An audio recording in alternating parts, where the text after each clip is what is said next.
Assalamualaikum warahmatullahi wabarakatuh. Selamat hadir kepada Profesor Romero, pada CEO Al-Ebreiz Global Capital Berhad, Encik Razak Utama, dan juga pada BBC Community. Kami ucapkan berulang terima kasih kerana hadir dan support inisiatif kita. Dan tadi kita dah bersama-sama dalam ramai dengan TikTok Southeast Asia. So kita akan buat satu slot dengan pihak BBC dalam masa yang terdekat. So kita akan teruskan dengan kita punya forum pada hari ini, iaitu bertuju menuju kemakmuran dengan sistem kewangan berasaskan emas oleh Profesor Ahmad Kamil Maidin Merah. Tapi sebelum itu kita beri laluan kepada sedikit bacaan doa daripada Ustaz kita yang daripada Yayasan Restu. Assalamualaikum warahmatullahi wabarakatuh. Bismillahirrahmanirrahim. Allahumma salli ala sayyidina Muhammadin al-Fatih lima ughliq wal khatim lima sabaq nasir al-haqq bil haqq wal hadi ila siratikal mustaqim wa ala alihi wa sahbihi haqq qadrihi wa miqdarihi al-azim. Alhamdulillahi rabbil alamin. Ya Allah, ya Alim, ya Hakim, ya Fattah, ya Razzaq, ارزقنا علما نافعا يا رب العالمين. اللهم ارزقنا فهم النبيين وحفظ المرسلين وإلهام الملائكة المقربين.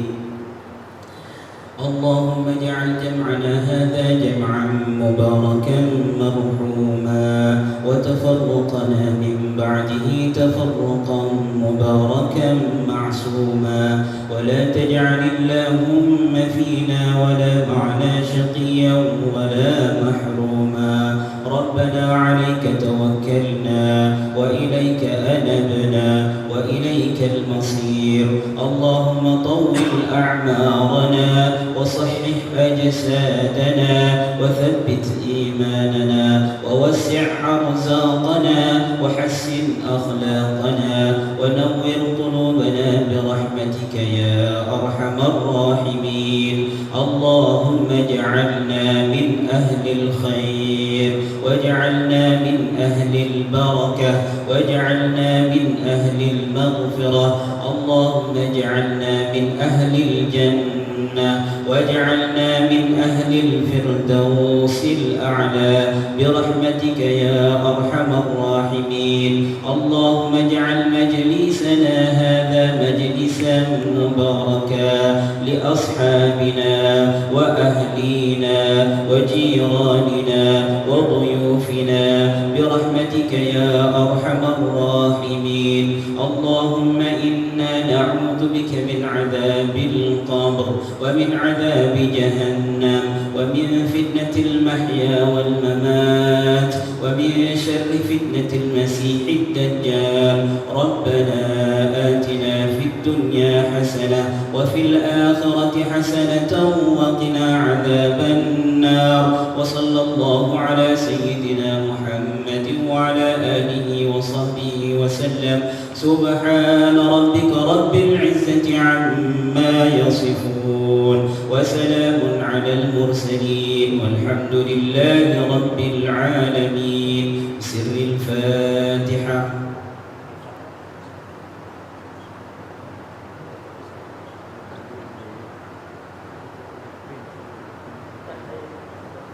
السلام عليكم ورحمة الله وبركاته.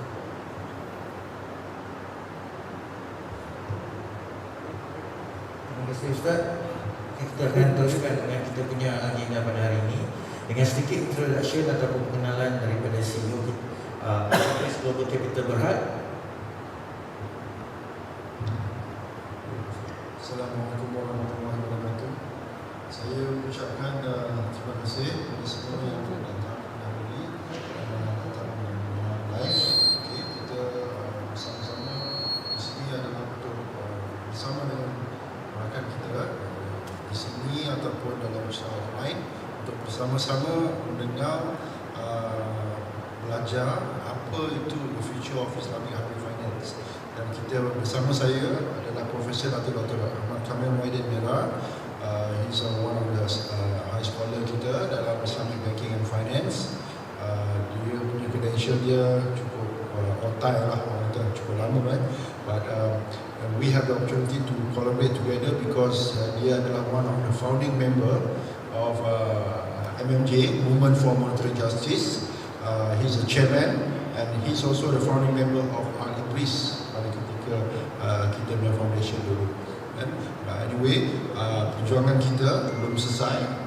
Perjuangan kita untuk memberikan ekonomi justice, keadilan ekonomi kepada semua masyarakat di Malaysia, khususnya masyarakat Islam yang menjauhi daripada riba. Ini agenda kita sebenarnya. Kita sebenarnya adalah halal defender, riba fighter.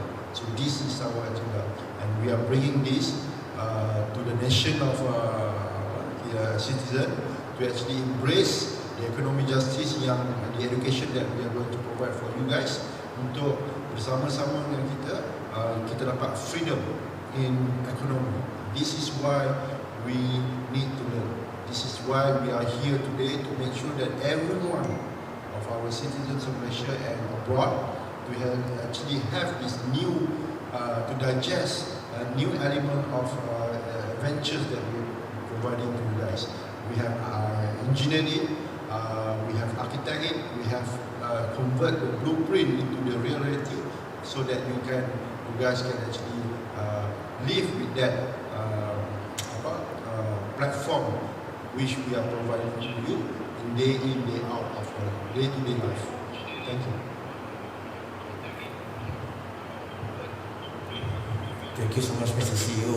So untuk kita nak sedikit perkenalan daripada Profesor Ahmad Kamil, a bit of introduction on what monetary justice is all about. Thank you very much. Bismillahirrahmanirrahim. Actually, yes, introduced by Nazam. Movement for Monetary Justice was established a couple of years ago, basically to bring forth monetary justice, which is actually not existing, the current monetary system. So the current monetary system is causing a lot of socio-economic problems, which I will be explaining in a moment. And this thing is actually to bring forth this monetary justice so that the socio-economic development is become just, stable and sustainable. So this is what is very important from our perspective. So it's not an easy thing. We recognize that, but as Azam said, the struggle will be on and will go on. Thank you very much. Terima kasih, Profesor. So tanpa melengahkan lagi masa, minta kalau boleh Profesor kita boleh teruskan dengan kita punya presentation untuk hari ini yang bertajukkan menuju kemakmuran dengan sistem kewangan berasaskan emas. Okay, thank you, Mr. Chairman. Topik yang diberikan kepada saya hari ini bisa menuju kemakmuran dengan sistem kewangan berasaskan emas. So I will campur-campur lah bahasa Malaysia dengan English. I will present. See the Arabic word, it's actually partly from the Quran. Baldatan tayyibatan wa rabbun ghafur. That means it is basically what you're trying to achieve is negara yang tayyibah dan Rabbun Ghafur dengan pengampunan dan rahmat dari Allah SWT. So this is the kind of how do you achieve this kind of society. Itu yang we will be talking about today. So let me stand up and walk around because the control is here. So before that, I would like to see what is kemakmuran. So kemakmuran is basically, we look into economics in these areas. Dia ada 4 jenis wealth, 4 types of wealth. One is the most important is the human wealth. So economic development is human development. So under the human wealth, kita ada education. Number one is pendidikan. Kita kan ada create people yang berpendidikan. Then you must have good health. So in any economic development, first is you have to focus on education and health of the people first. Lepas tu ada skill. Skill is actually part of education. Then you see you have to produce wealth. So the produce wealth, if I can go here, I don't know whether the camera can focus on him. See, the important parts are, if you want a good India, of course the people must have good food. Then their housing, because it's a basic necessities, right? Then you'll find you need to have, electricity, water, sewage, infrastructure needs macam jalan raya, all these telecommunication. Today's world we need telecommunication. So these things are the produced wealth. So if you enjoy the produced wealth, and the next is natural wealth. So the natural wealth is we have a good environment, kita ada forest, we have natural resources, laut yang bersih dan this kind of. So it is sustainable environment, natural wealth. So bila kita ada all these things, generally the life of the people will be okay. But there is an additional thing beyond all this. If you have this, what we call a social wealth or social capital, so that means the people they have good religion and spirituality. There must be racial harmony. For example, in Malaysia, we have all kinds of races, right? So there must be racial harmony. There must be national security, right? Low crime, freedom of speech, and political affiliation. This actually, what I'm saying is not is well known. Even the United Nations define this all this. Kalau kita ada all these things for us, we say itu adalah satu kehidupan yang makmur. But for Islam, for Muslims, of course, when you talk about religion, it's going to be Islam. But for other religions, they also they are free to practice their religion. So when we have all this, then we say that we'll have kehidupan yang makmur. So you have good education, then you have good, all the basic necessities are covered, and then you also have sustainable environment and a good society. Kehidupan yang makmur, kehidupan yang bersyukurlah.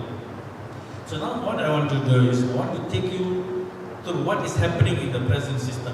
Then we analyze, is this kemakmuran ataupun tidak? Or what we have to do. Well, this is what I would like to do.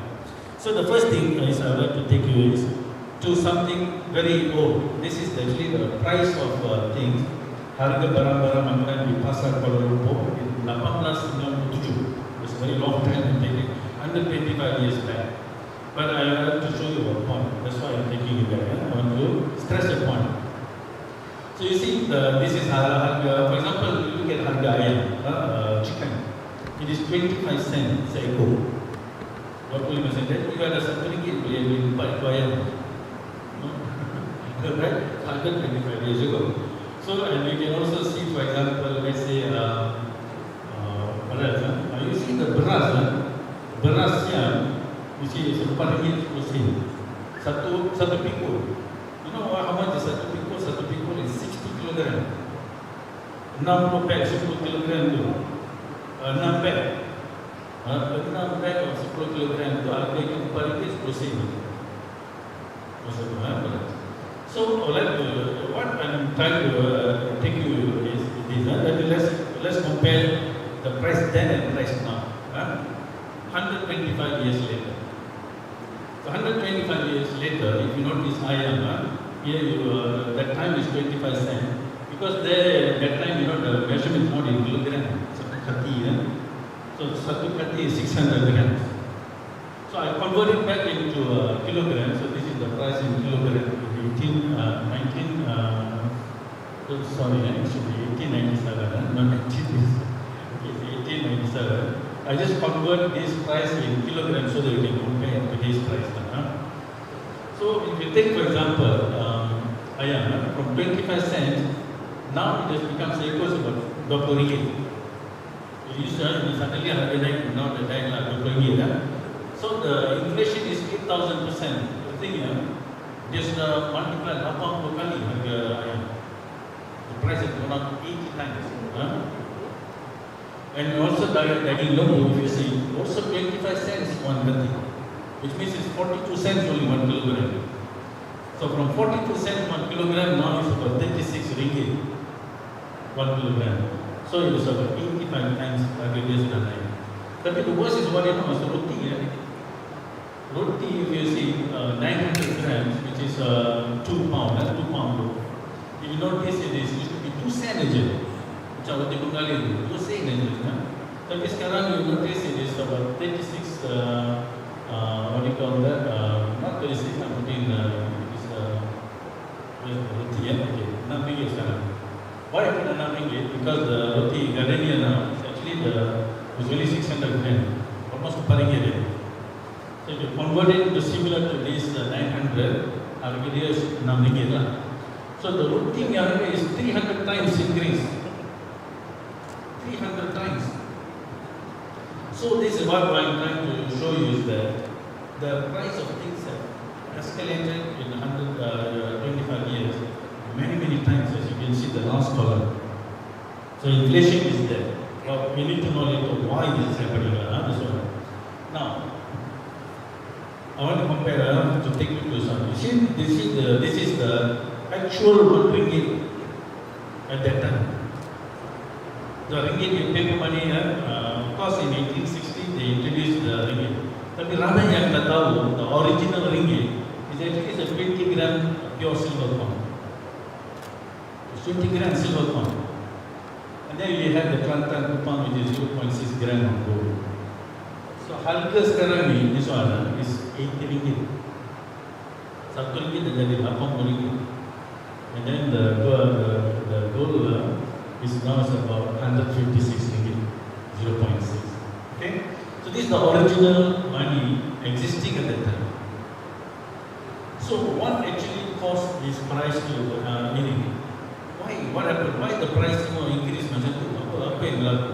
Is because of the introduction of paper money.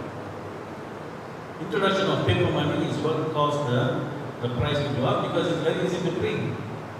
Emas dengan perak you have to mine the thing, kan? But this one, so this is one picture I always show because to show how Malaysia was defeated politically.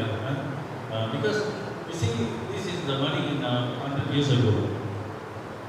10,000 ringgit, just satu kertas saja.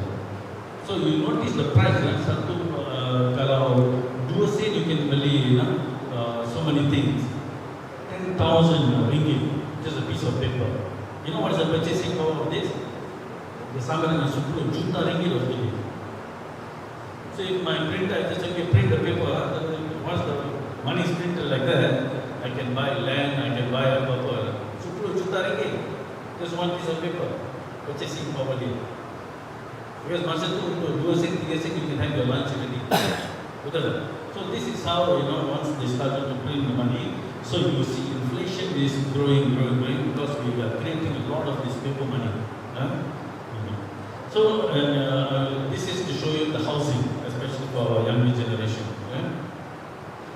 Data ini pun daripada Khazanah Institute 2016, 6 years ago. Masa tu pun tengok Malaysia, this is the monthly income, median income, pertengahan. The median income is sebulan is 5,000 ringgit household.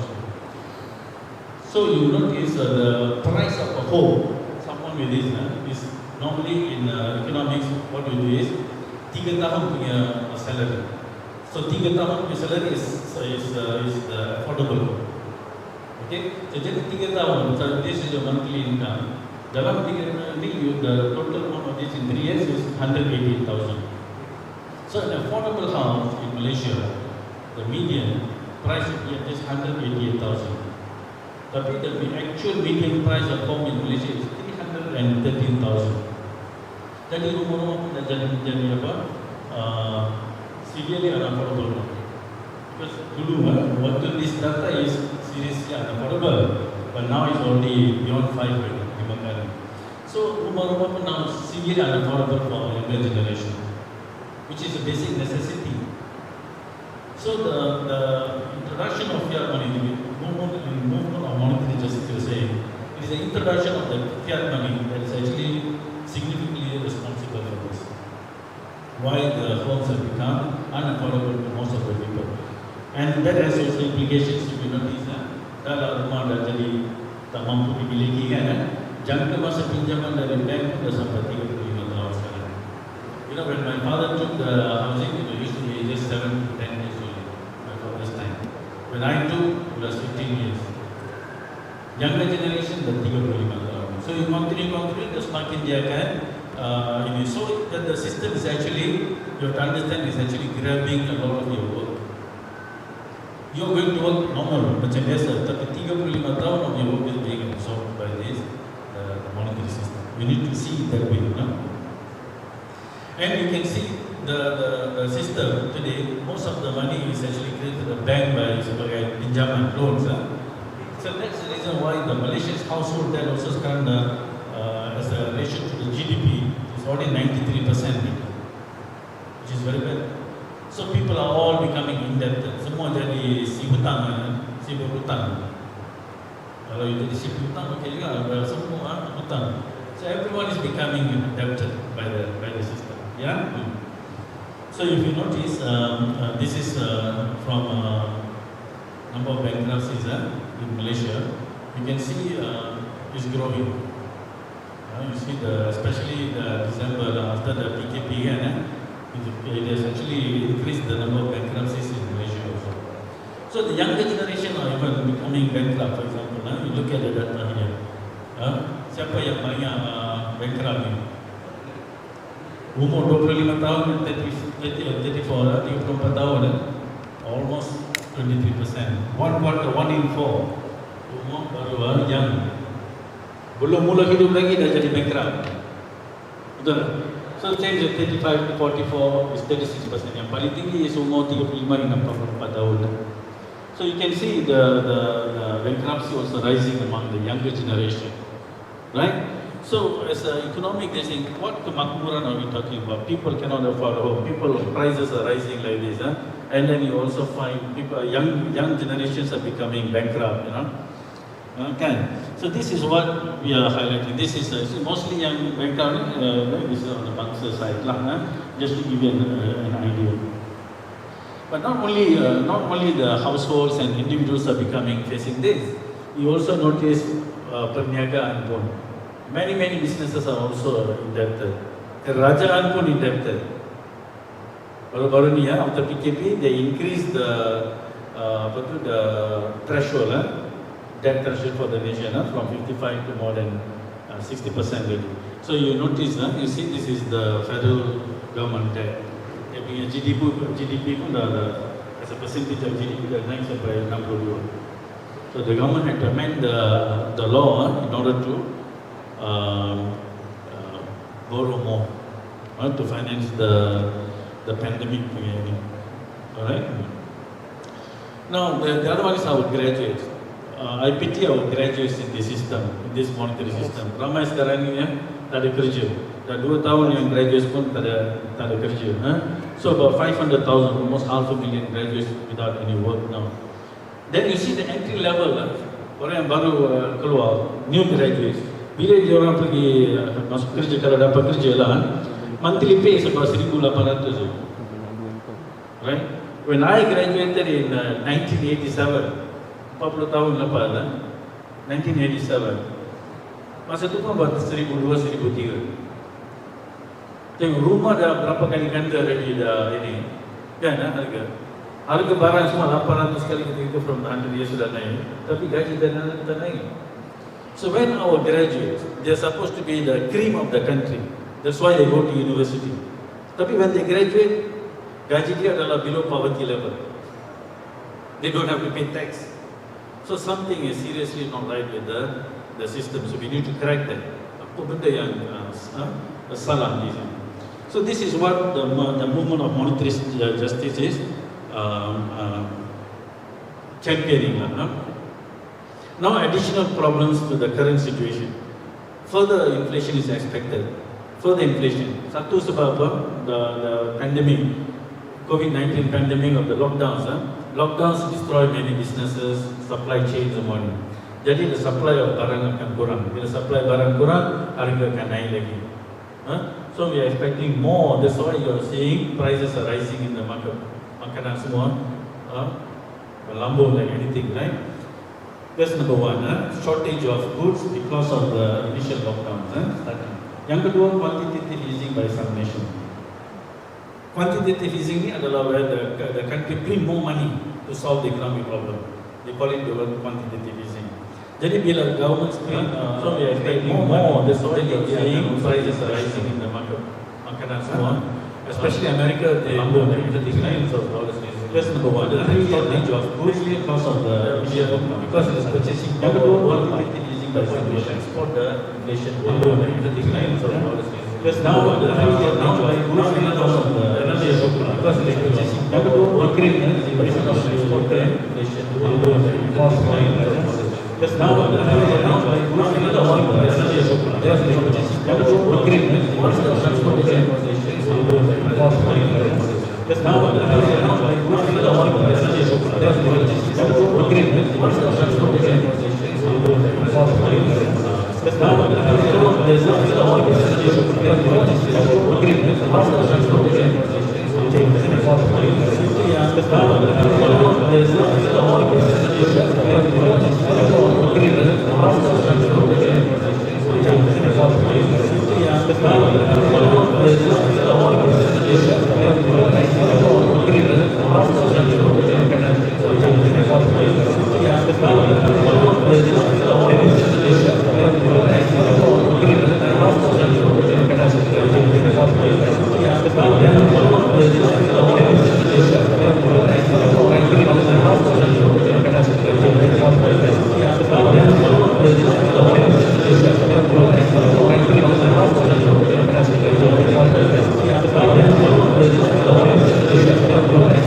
expensive.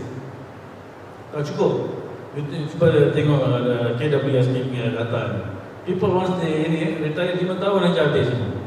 But they still have to live another 20 tahun. Right? So basically this is the issue that the entire market is. You see that now we also the kerajaan have to announce or allow another pengeluaran of RM10,000 from the EPF. So once that money is come out, so how much will be left? Kan? So these are the issues that we are facing in the apa punca semuanya ni. I think you already mentioned that the cause is actually the fiat monetary system. So this is the data from our central bank data you notice.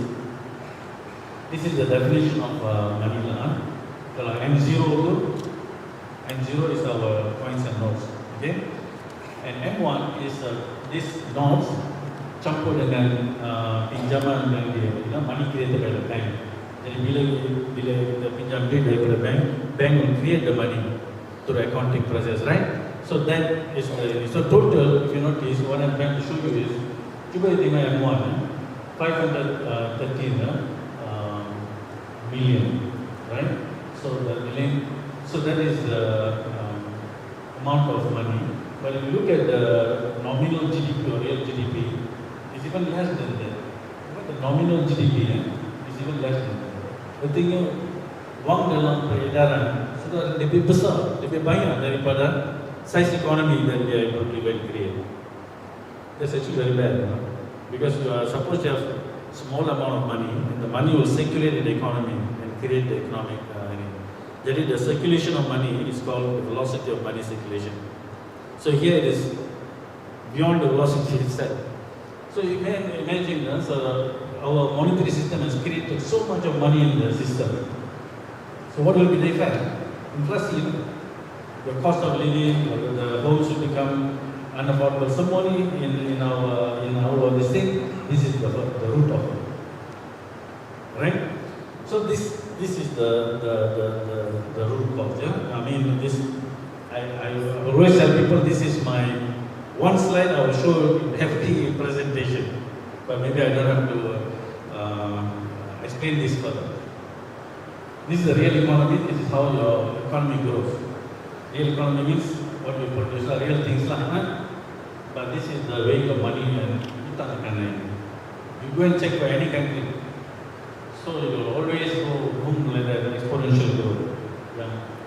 Beza antara wang peredaran dan real economy is inflation, the bubbles, the widening gap in income and wealth distribution. So it's part of the design. Yeah. So what we're saying is that again, these are slides that I always show.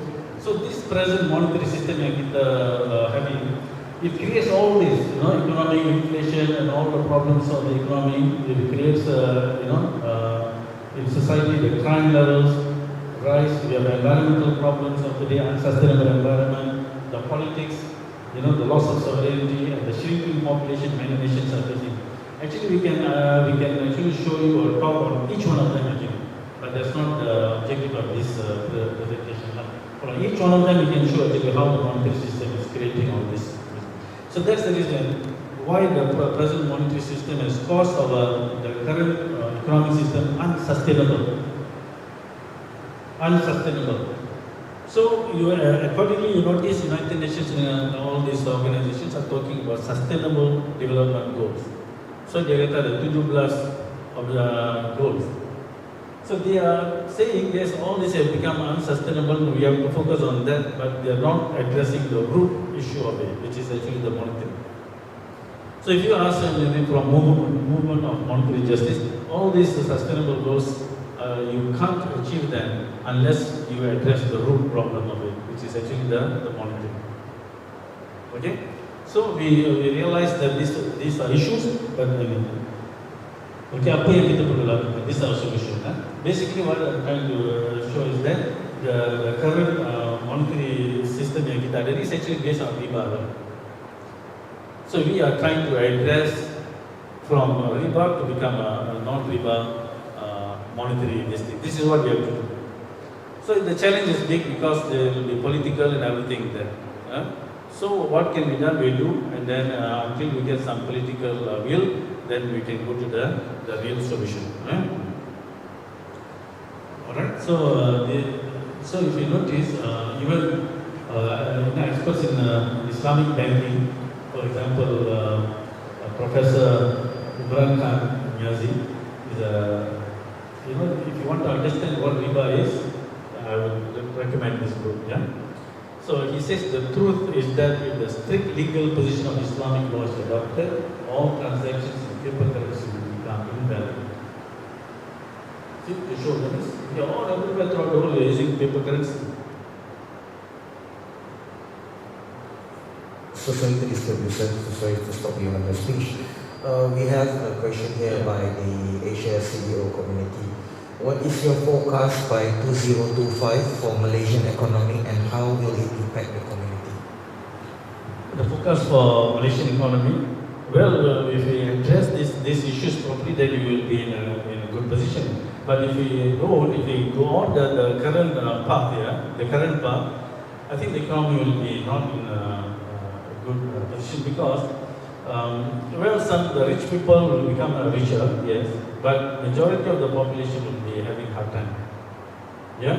So but that's hypothetical, saying that okay, the things are going to go exactly the way things are going to go. But if we put the right solutions, which we have, if we put the right solutions, I think we can actually do a wonderful economic reset. Malaysia needs, in our opinion, a little bit of economic reset. All right. And once we have to do the reset, I think the Malaysian economy can actually fly high. Because let me say something. Malaysia is a very wealthy country. We have a lot of resources. So once we put the resources in the right place and we use them correctly and we distribute the resources properly, and then the liquidity in the economy is properly distributed, I think we can go. So I'm very optimistic. I'm not thinking that that's the direction we'll take. We will do some changes, and we will be okay. Okay. Nice. Thank you. So okay. So this is a quick thing. If I show you, see, just now I showed you the what you call that. I showed you this diagram where you had this monetary data, debt rising exponentially, and this is the real economy. So what we have to do to solve this problem is that we need to make the red line and the green line move in parallel. the monetary system and the real system must grow in parallel. So how do we do that? The first is the money must be real in the first place. Money must be real. It must have intrinsic value. It must be something real. Probably paper money, electronic money. So this is where the backing becomes important. This is where gold becomes important. To make the thing real first. Money must be real first, and then the interest charges. Because a lot of this exponential growth in income from the interest charge. Because interest is exponential, mathematically it's an exponential function. So we need to address this. So if you look at it, historically, so even Muslim gold and the non-Muslim gold, we have used gold backing for a long time. Until 1971, number one. Until 1971, the gold standard. Right? But interest charges, in the Islamic world, of course, it didn't survive much, but it is already surviving in the non-Muslim world already. So this is one thing that will be still, even if you have a gold-based system, but if there's interest, it will still disrupt the entire thing. The imbalance will be still there. Then kita can address gold. And Islamic, through Islamic system is that. We talk about Islamic banking as riba-free interest, interest-free banking. So that means we don't want the interest in Islamic banking rate. Cuma one more thing we have to do, we have to make our money also real. So this is where the gold backing becomes important. If you want to achieve justice, you want to achieve stability, if you want to achieve the sustainability that I mentioned just now. Alright?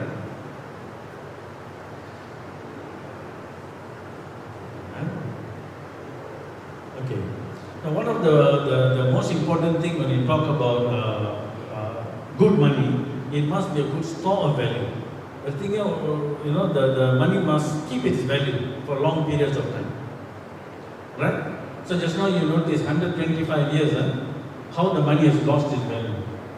I show you. But look at when the money is real. Just now I showed you the what do you call that? The gold, the silver coin, 1 ringgit, right? The silver coin 1 ringgit, masa tu can buy you 4 chicken because setiap ayam ni 25 sen. It can buy you 4 chicken. Now the silver coin 20 gram, how much is its value today? 80 ringgit. Kan? So can the 80 ringgit buy you 4 chicken? Yes.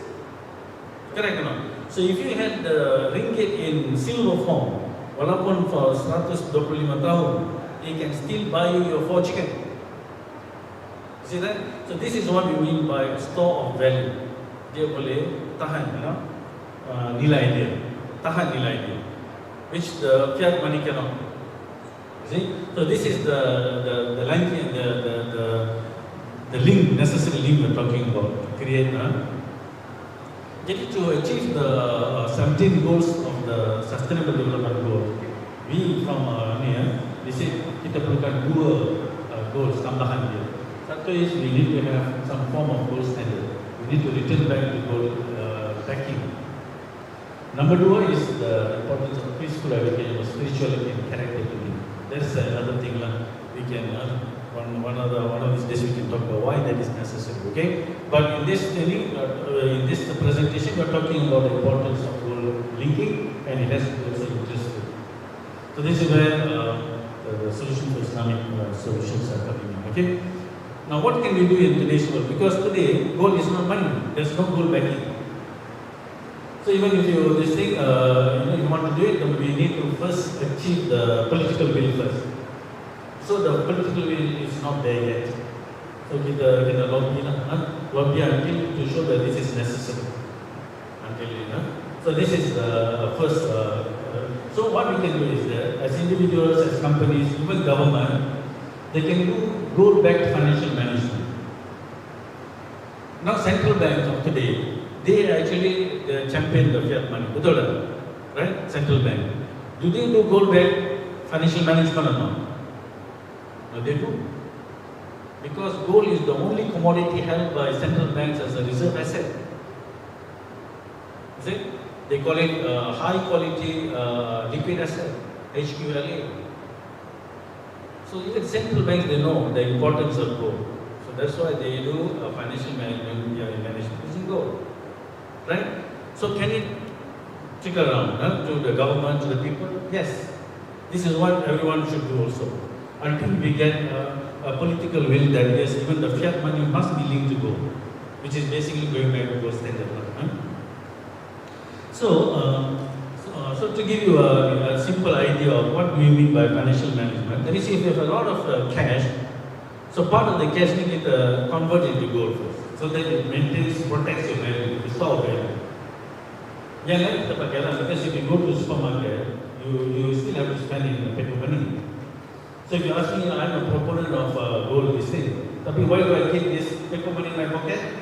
Because if I go to the supermarket or get mama, I have to use this money. Correct? So until we actually have a financial management system.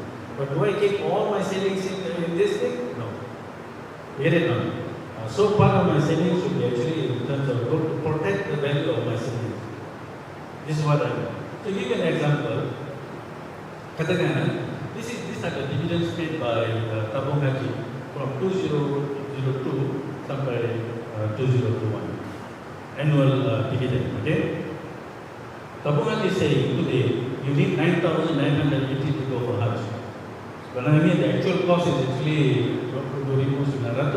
Tapi dia kata dia subsidize lah. Dia subsidize so much, jadi you bayar 9,980 saja. So if you want to, let's say you want to save some money in Tabung Haji in 2002, so that in 2022 you will have 990, so that you will be Haji. Alright? So how much money you need to put when we work backwards, 4,900 apa berapa. So jenis kebutuhan RM5,000. You save RM5,000, so the money will grow until 9,000, and then you can go for your Hajj. Now, let's say we do financial management using gold. So what we do is, okay, you plan to go for your Hajj in 2022. RM5,000 ni, RM4,900, you convert to gold masa tu.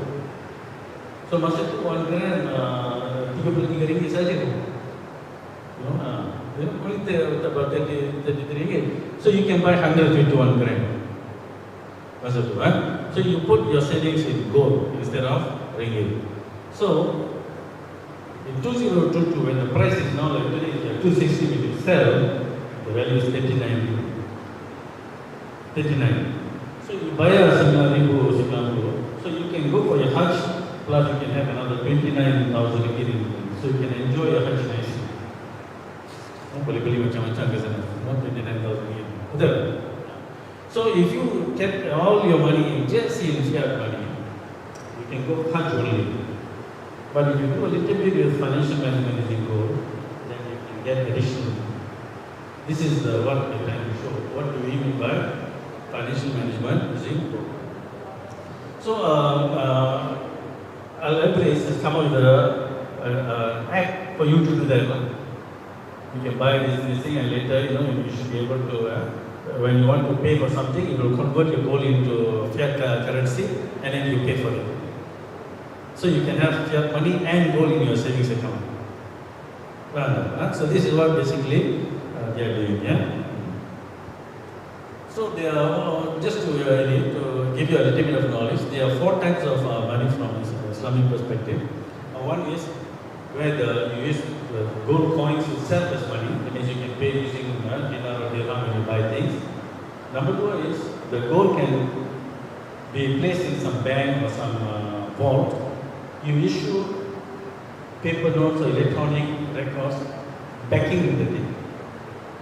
So the electronic record will now move as money. Siapa yang diperlukan emas tu, they can go to the vault and they will just redeem it. So the Al-Ebreiz model is the second one lah. Because when you buy gold and these things, it's all electronic. The gold is actually in the vault. But when you want the gold, you can go and redeem it. Alright? This is the second one, the model. The third model that is allowed in Islamic thing is, where you buy something good or service on credit. So katakan, I believe from a company something on credit. Jadi I bagi dia, okay, I owe you certificate. So that IOU can actually circulate in the economy as money. This is allowed in Islamic thing. So this is one. Tapi kalau pinjam duit tak boleh, I have to buy a good or a service. That IOU can circulate. Kalau pinjam duit tak boleh. Because if a pinjam duit and then you circulate, you create inflation. Right? Then the third one, the fourth is netting system, what we call CASA. That means if you just keep accounts only, all debit, credit, debit, credit, debit, credit, then periodically, monthly or how we do netting. So this is also good. My favorite is actually number 4. Because I think this can do a lot of good for the economy. Right? But what you are doing, leverage the number 2 is also very good. Because you are providing the financial management using gold. Yeah? Okay, so basically, in order to have kehidupan yang makmur, what we talked about, bliss life, we need to do 2 things. One is we need to go for real money. That's what I'm talking about. And number 2 is risk-sharing principles in finance. So risk-sharing principles is where you eliminate the riba, riba. So satu is one is money. Number 2 is the riba. So these are the 2 things necessary if you want to move towards justice, economic justice, stability and sustainability. So we move on for monetization just to show you. I need to promote what we are doing. Today we have fiat money. Most of the money is actually issued by commercial banks. We want to go to the next. We want to tell the fiat money is issued 100% by the government. That's the first. The first step we are telling is all money must be actually issued by the government. So that why you say because if you create money out of nothing, which is presently the commercial banks are doing, right? It's creating money out of nothing, but it's privately owned. Not fair. If the economy needs to create money out of nothing, then it must be publicly owned. Today you see the universities and many of the government are targeted. How can a government say they don't have money when they have the right to create money? So this is the power we want to give back to the government. Government must take back this power. But here the caveat is this now. The politicians must be honest people. You need a very ethical, honest system that gives the government the right to actually create money in the country. Number 1. Then number 2, we will go after. In that one we call public banking and sovereign money. This one we talk about public banking and sovereign money. The number 3 we go to 100% digital money. Because today we still have paper money, right? 100% digital money issued by government. When you go to that one, it will bring a lot of advantages for the country. Why? People cannot evade taxes. People fraud pun susah. You want to tipu-tipu pun susah, embezzlement of money, semua tak boleh. So when you do that, the government's income will increase a lot. And then therefore, when the government's income increases a lot, you can even reduce the tax rate. So 100% digital money is good, tapi dia ada disadvantages lah. If I give 1 ringgit to anybody, also is recorded. So all your spending is actually being tracked. So that's because sometimes people don't want privacy, kan? So this is the digital money. Then the gold monetization is there. We do the same thing, 100% money, but then it's all backed by gold. Now this is what we are doing in steps. Jadi the next thing is, we just want to tell the government, please take back your right to create money. We need to take back this. So for people and everything, in order to do the financial management using gold, so we will use this one, gold and silver backed digital money and e-wallets. So what Al-Ebreiz is doing is basically this, is a gold and silver backed digital money using e-wallets. That's what. So just to quick, what are the benefits of a gold-based system? Number 1, it provides a stable measure of value. This is missing in the present monetary system, is missing. Is missing. So we need to go for a stable measure of value. And gold is an excellent store of value. I already gave you an example.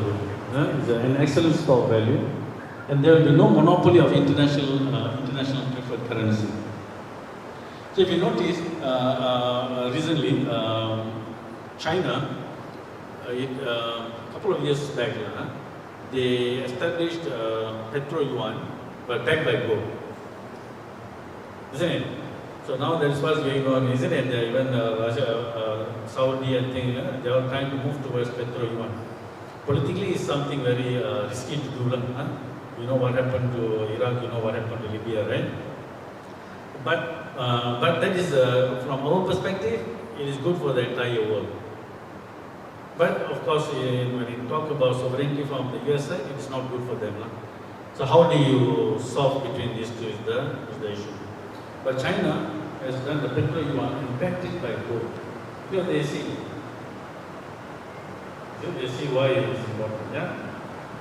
So this is what is happening currently. So it is basically non-inflationary when it's backed by gold. I gave you the example. How's the Wasatu ringgit silver coin can still buy you 4 chicken today if you have it in silver form. That tells you that it protects the thing from inflation. So when we backed by gold, inflation can just disappear. And it's a stable and non-cyclical economy. And also, another good thing for business community is that when we do gold back, it eliminates the exchange rate risk.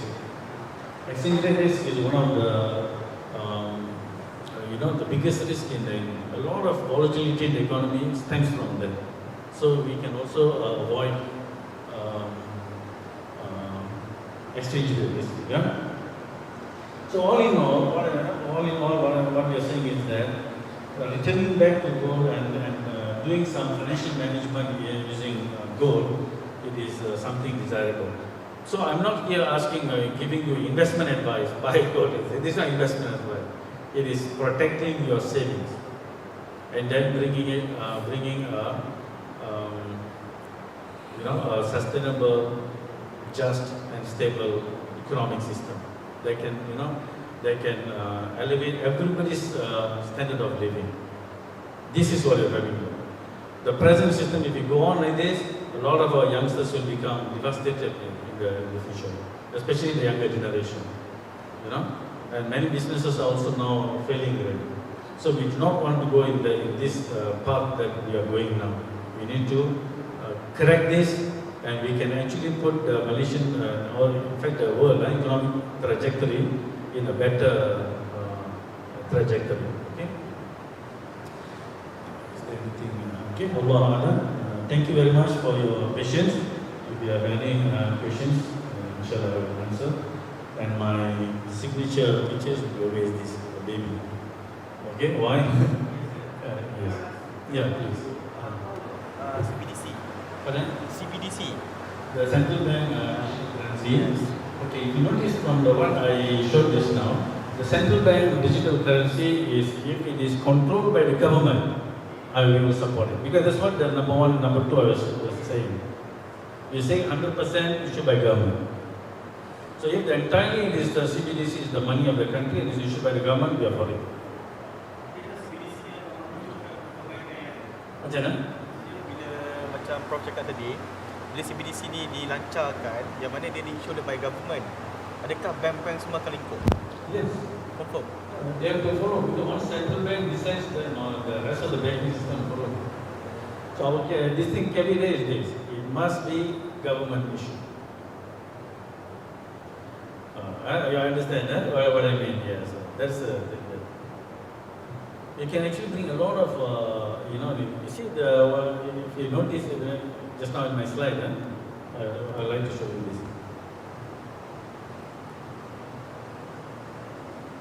You see, so CBDC is basically comes under this, 100%. That we call sovereign money. Sovereign money is money that is issued by the government entirely. Here's modern money theory, MM2. So modern money theory says government, whatever amount they need, they can issue the money. So let's say government needs to build roads, they have to pay for the school or propaganda. So whatever amount money it needs, it will issue from CBDC or whatever, you just finance it. They no need to say, oh, you have no money, no need. You have the right to issue the currency of the country. If it creates a little bit of inflation, you create inflation, then you use the taxation to reduce back the amount of money so that it brings back the balance back. So taxation under MMT is not a means for income. Taxation is used to control inflation. What is the income for the it is basically the right to create the money. That's called MMT. You can go and look into the writings of MMT, modern money theory. But for movement for monetary justice, as you can notice, is only at the intermediary solution. We say ultimately the money must be backed by gold in order to bring the stability and sustainability.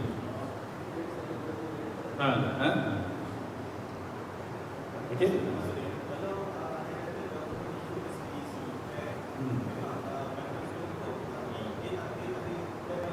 No, initially no. So we take one step at a time. That's why I put macam stairs tu. Atas baru dapat piala dulu. Okay? Thank you for your question. So you get, I hope you understand the path we are taking. Yeah? Satu lagi. Yeah. Saya setuju yang ketiga tu, yang mana Prof cakap yang ini kalau goal kita, dia bagi telus. Maksudnya kita spending kat mana, dia bagus untuk rakyat. Betul. Sangat bagus. Betul. So a little bit of corruption nak buat pun susah. Betul. Tapi the problem is when you go to area macam pengemis, mengemis pun dia kena. So please, can you scan? Why? Because it has to be digital. Betul tak? So if you give your ini, then you give RM1 with the pengemis pun is recorded. And under blockchain, it's not RM1 is given. Which serial number? So if you ada 10 RM1 katakan, 10 unit, setiap satu ada serial number yang berlainan kan? So which one is given to that? That will record to that extent. So you see, so people want to do it, it's difficult, you know. Thanks, thank you, Sami. Terima kasih kepada Profesor. Seterusnya kita menjemput Dr. Azam untuk sepatah kata sebelum kita terus. Kenapa kita ada soalan yang berkali-kali diajukan. Kita harap dengan selepas sedikit perkenalan daripada Encik Azam, dan kita boleh terus pada Q&A session. Silakan. Okay, first of all, ucapkan tahniah Profesor Dr. Ahmad Kamil dari Melbourne, kita punya otai and scholar dalam Islamic finance and banking. Kita punya orang lama yang banyak jasa dalam negara kita ni. To be honest, banyak yang belum tahu.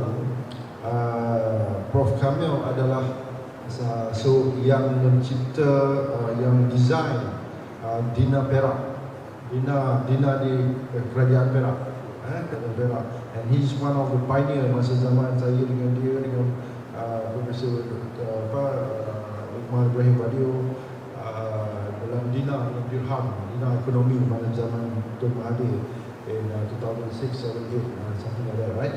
So jadi agenda dia simple. Kita nak bawa agenda yang new, to understand, go back to the civilization yang mana kita nak bawa dulu zaman Rasulullah kepada zaman sekarang is hardly. And we did practice masa ketiga tu dalam tahun 2006, 2007 tu. We have a gold sack, betul tak? Kita ada gold sack. Gold tu di dalam gold sack tu ada 340,000. Kalau ada gold sack lah 3-4 set kita letak dan mesti guna dan dirham. And to be in the real life, kalau kita ada gold bar sekalipun, takkan kita nak bawa gold bar tu merata hari-hari keluar aja macam zaman cerita apa, bidang apa tu, yang piramid tu kan, nak keluar aja mana uncang emas saya. Kan, lepas itu tu okey dah keluar, letak kat tepi pinggang. Cuba letak tengok sekarang. Cuba letak tengok ya. Gold set tu letak kat celah pinggang. Jalan kat keliling apa di orang apa di apa jalan Abdullah ke apa ni kat sana. Kan? So that is the thing that tak masuk akal in this life because sedang-sedang buah 7 ada kat kepala dah. Betul tak? Buah 7 kan letak kat kepala dah. But anyway, kita ada soalan. Silakan. Sorry untuk minta maaf mengganggu. Kita ada satu soalan daripada Quantum Metal. How is the blockchain platform govern the policies and ensure Shari'ah for the community? Currently right now, I understand Quantum Metal pun dah baru nak venture. They have made a proposal to one of the bank, I know, that they are going to change the platform that currently they have into blockchain. It's not an easy task, to be honest. Although that I'm not trying to say that I'm not favor of what Quantum Metal is doing, no. But the agenda is to bring the gold. That is my favor. Since Quantum Metal or Public Gold, which I don't want to rename others, which is trying to get into this new model, new era of digital trading. It's not an easy task because for me, myself, an experienced trader, experienced analyst in FXCM, Forex Capital Market, back then over 20 years in FXCM itself. We are, as a market maker, even the owner of the former owner of the FXCM also said that is why you need this intrinsic value. It's just make it virtual. It's very complicated. He himself, the owner of FXCM, he says it's a very complicated product. Okay, and you guys, everyone, the whole company, gold company in Malaysia currently are venturing into that product, that kind of virtual trading.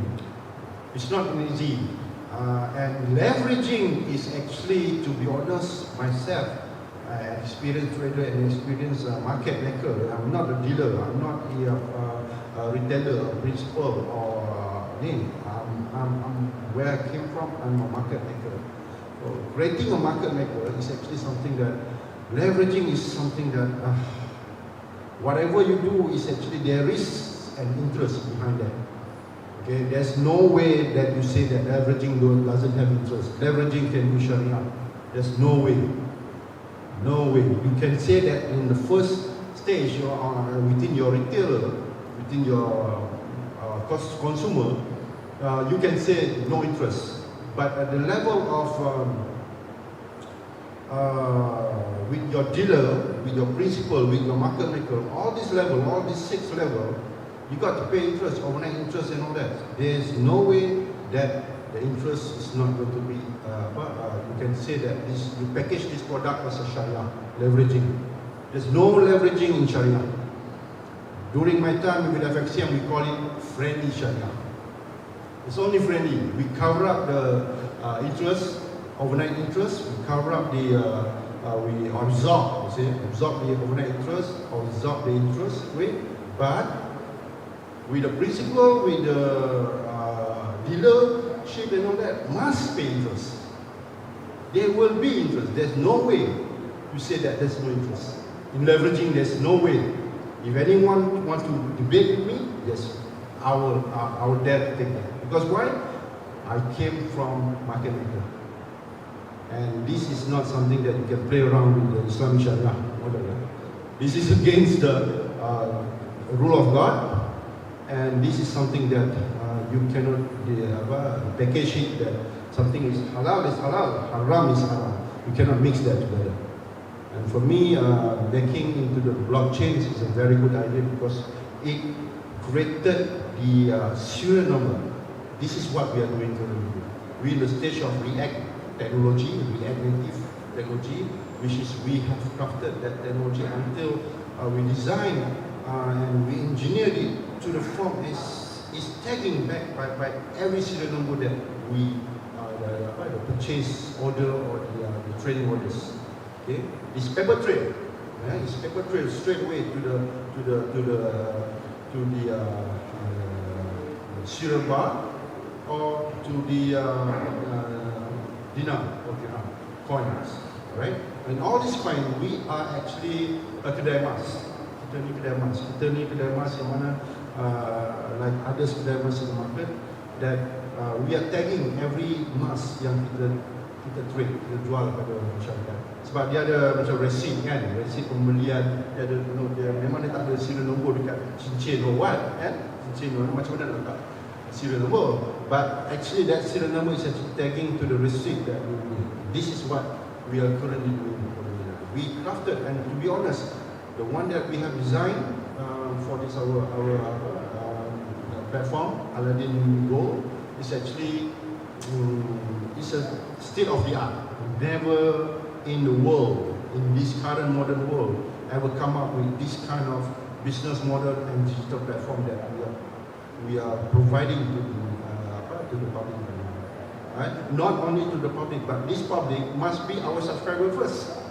They cannot just simply buy this from public. No, they must be our members. Macam masuk golf club lah, macam masuk golf club, macam masuk mana-mana clubs. You got to be our subscriber. Once you become our subscriber, then you are qualified to buy.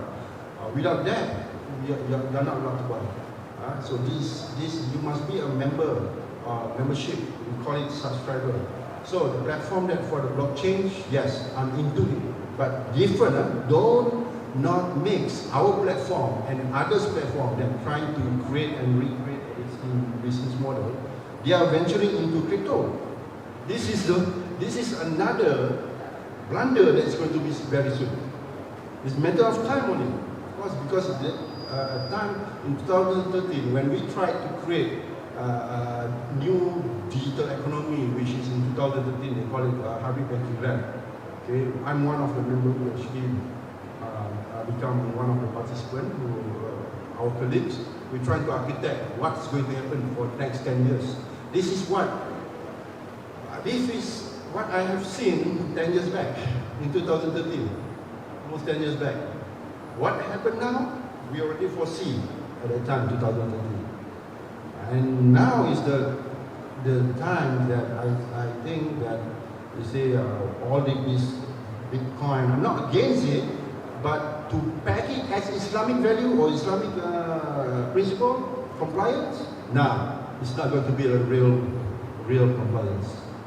Okay? Anybody may say that there is a data and complete will be like there will be some value of it, and that will into this Islamic Shari'ah. For me, I'm looking at, I think my Professor Dr. Kamil will agree with my opinions too. Okay, I'm very open, I'm very outspoken about this, because there's no way crypto can be synchronized as Sharia compliance. There's no way. Probably some scholars may say yes, but for me, I'm from market maker point of view, an experience of 20 years, I may say that could not be the way. Would never be the way, because this involves all the interest, all the speculative, and this is something that will not connect to the real Islamic value or Islamic principle. Yeah. Thank you so much. So we have a feedback here directly from the Director Division at TikTok Southeast Asia. We at TikTok Southeast Asia support your initiative. Looking forward for your payment channel to govern our payment gateway. Thank you so much. So would you like to have a few words directly, because they are on our platform? Okay, first of all, I would like Dr. Prof. Kamil to say a few words first from the TikTok.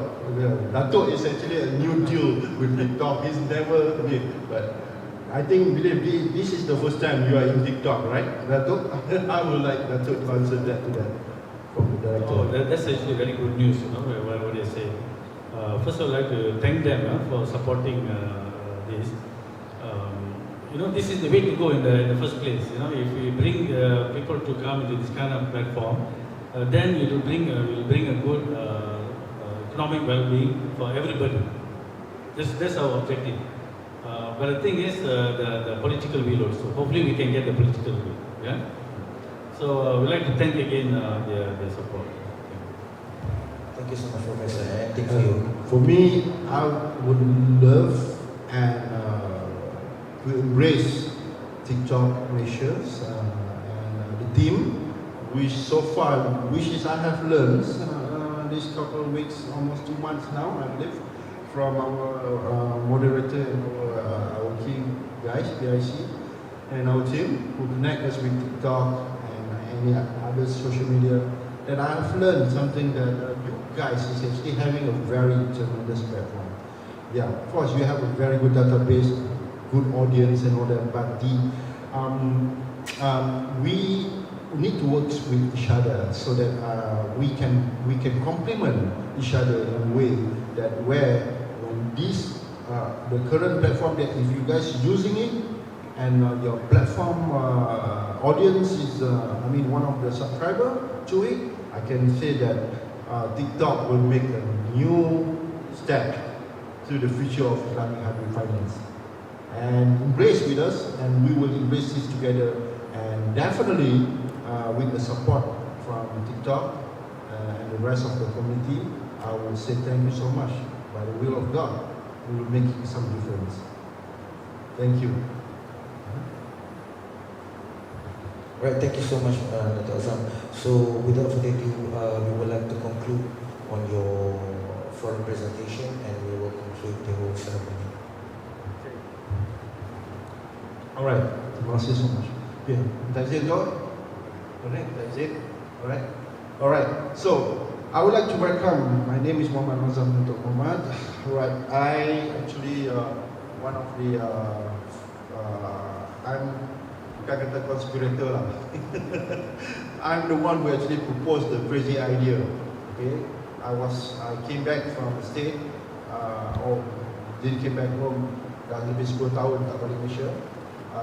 And then came back home, masuk pondok sekejap, and then after that dengan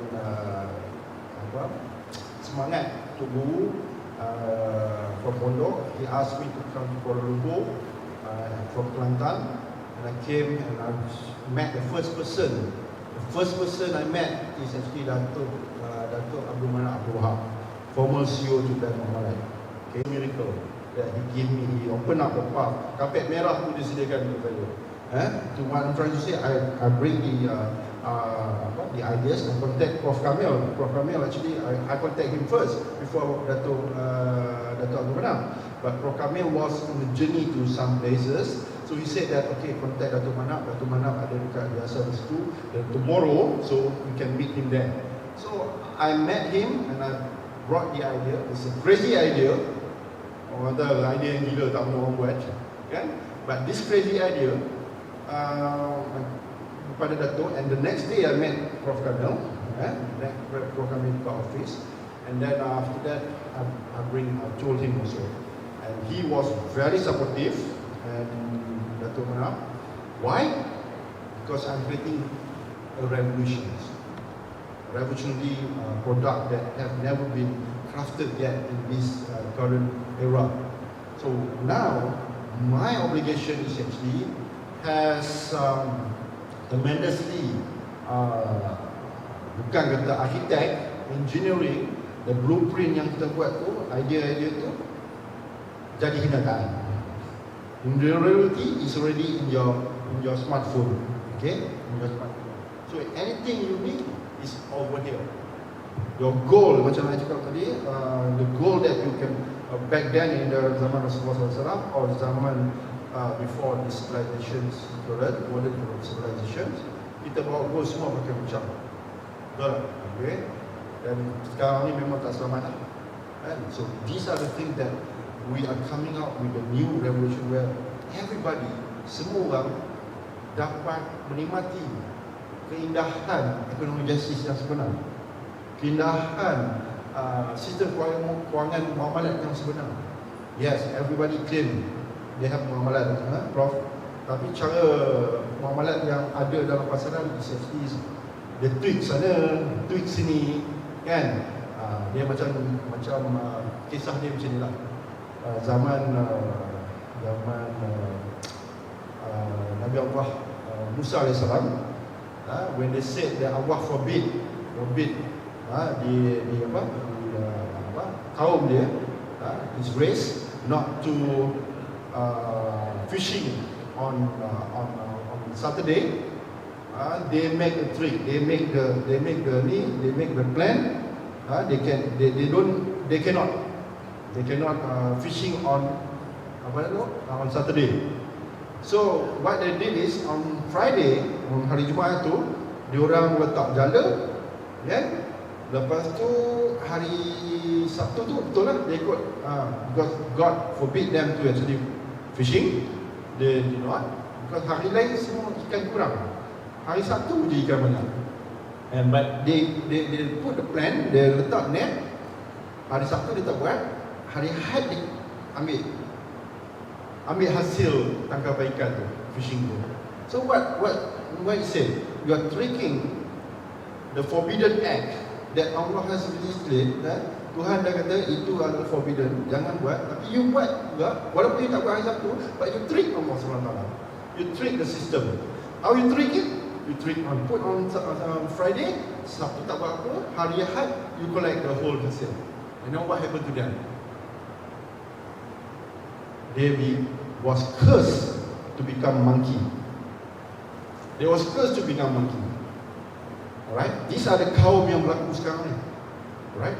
And to be honest, what happened in this current life, kita jangan nampak sekarang orang manusia jadi kena sumpah jadi batu, kan? Dari batu dia boleh tu jadi monkey macam all that, kan? Tapi sikap-sikap manusia yang ada sekarang ni, fikirlah sendiri.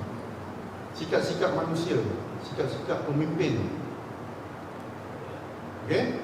Karakter-karakter yang dibawa tu, kan, telah menjadi macam tu kerana apa? Riba, kerana menjadikan this system ekonomi dah terpalit dengan segala forbidden act by Allah SWT.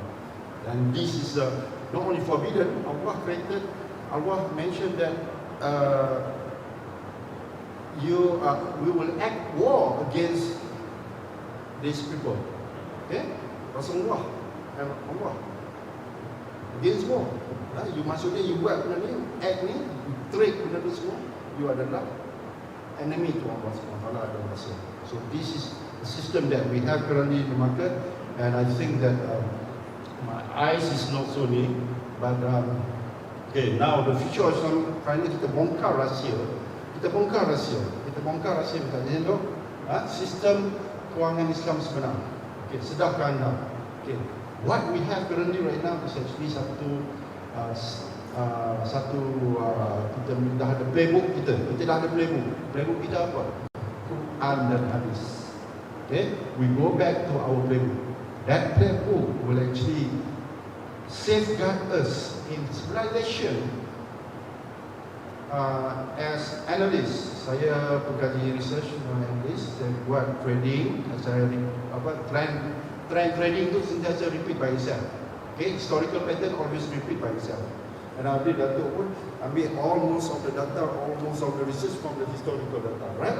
So everyone researcher dia akan bersikap macam tu, analyze the market. So what I have analysed, what we have in the back then, bila kita dah terpesong sikit, kita kena balik pada the principal value, which is the basic.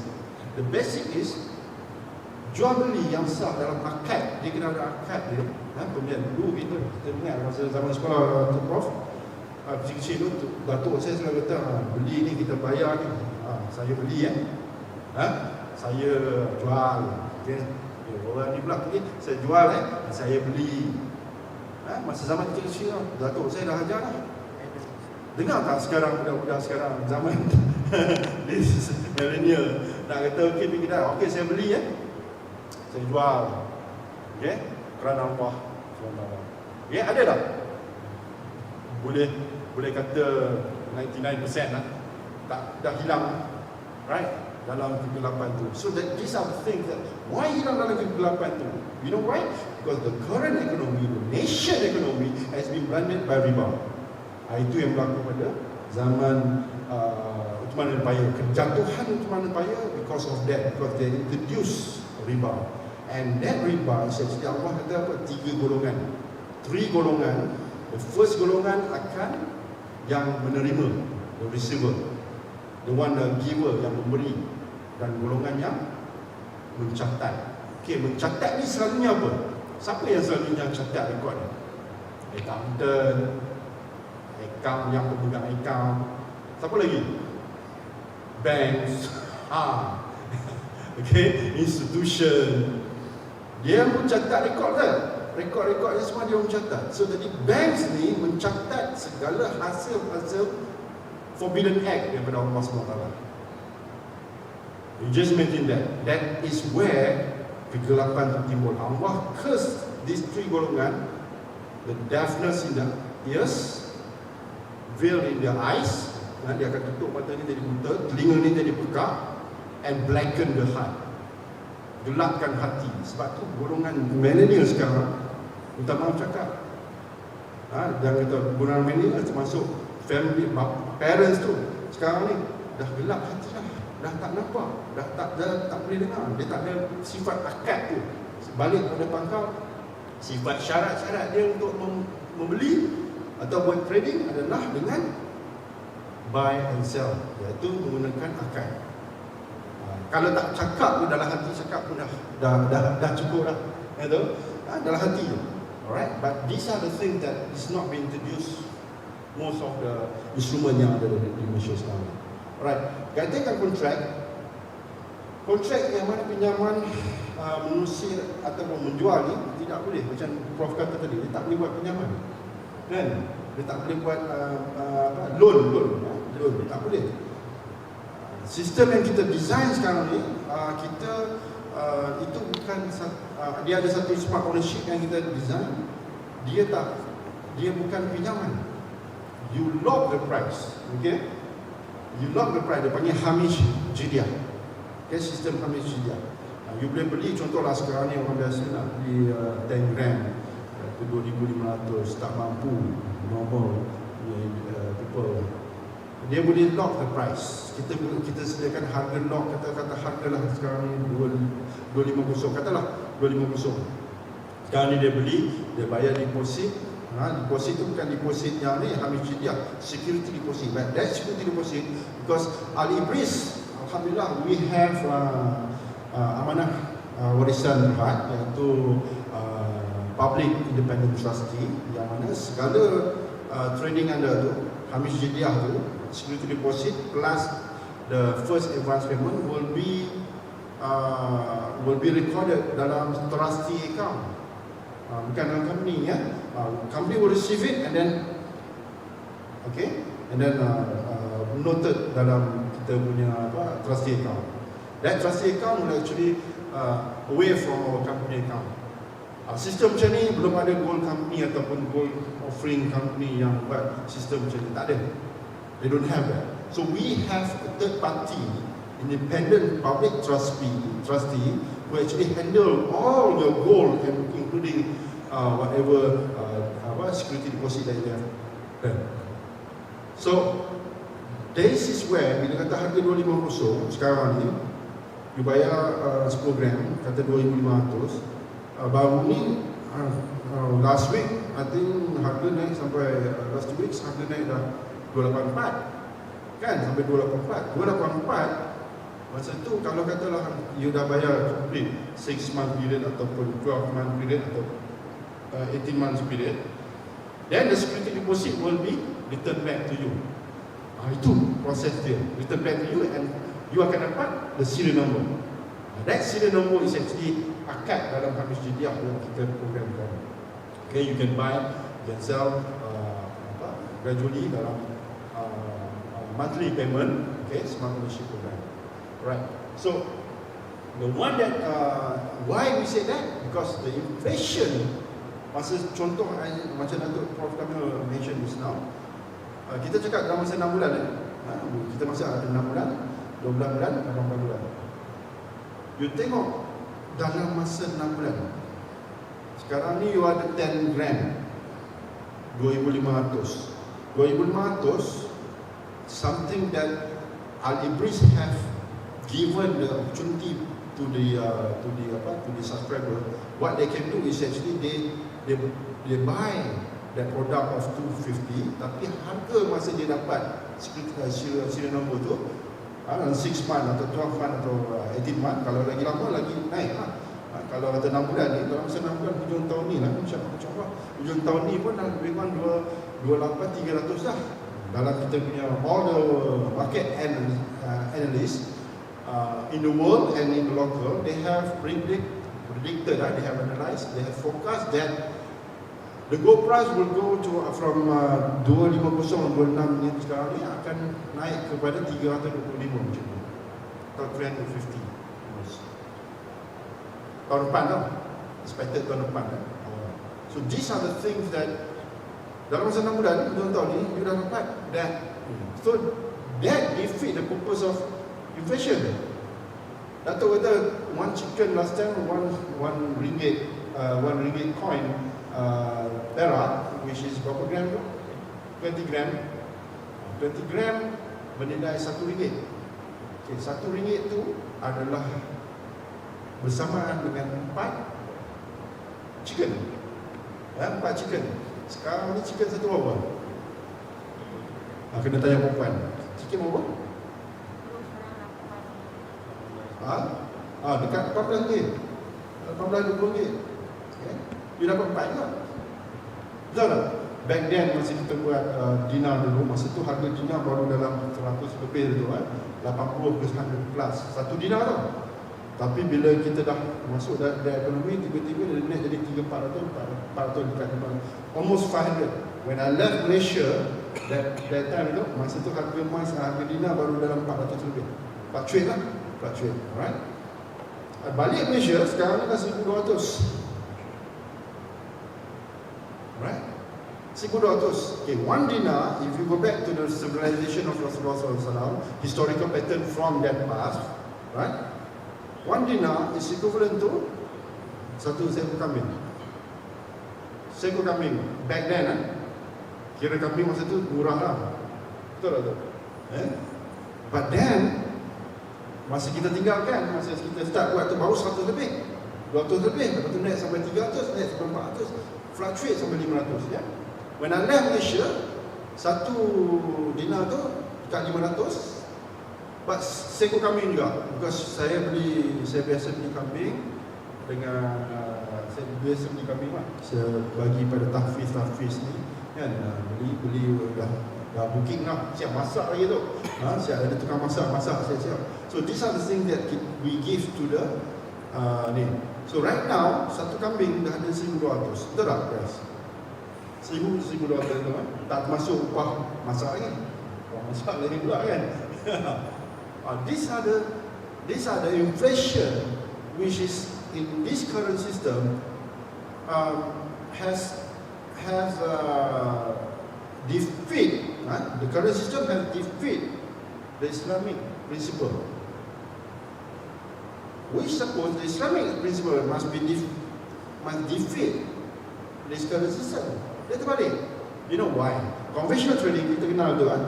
Majority of the analysts in the world, local or global, abroad, they say that in conventional trading, especially in leveraging trading, dia kata apa? 99%